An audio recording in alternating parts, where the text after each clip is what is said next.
I gave my life to Christ in 2017-18, there was nobody to mentor me at that point. My leaders in ACM had gone to school, so there was nobody to say, do like this, do like this. So what I knew only how to do was to read my Bible and to pray. And so most of the times I read my Bible, I hear God. And I didn't even know I was hearing God. It was a gradual process. But nobody taught me, do this thing, do this thing. So most of those times is sitting down to read my Bible, and I hear God, do this, do that, do that. So because there was nobody to tell me to do this, I was wholly depending on what God was going to say from the scripture. And that was why I cultivated a heart of reading the Bible for hours, because that was the only thing I knew I could do. I could sit down, bring Bibles in my house that had commentaries.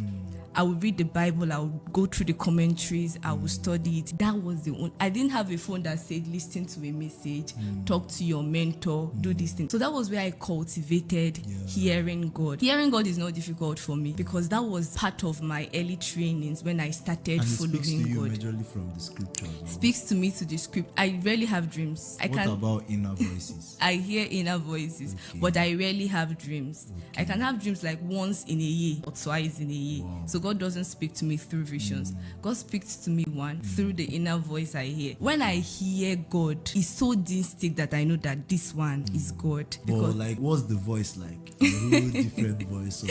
It's just like the way your heart speaks to you. But when it speaks, I just know that this one is God, because there is no atom of doubt whether it is God or not. And I can't say for sure that it was something that started when I gave my life to Christ. So I can't say for sure that this is how I knew. You know, I could just be praying, where am I going to go and make my hair? I just hear, go to this salon and make your hair. I will be hearing, go to this, but when I hear it, I know that this is the salon that will make my hair. Your heart speaks to you. It's just like me trying to ask, what am I going to talk about in Let's Talk experience? And I'm asking myself, I'm hearing a lot of things. But in the midst of a lot of things, as I'm maybe thinking about it, I might just be quiet, trying to meditate. I hear God say, go through this thing and talk about it.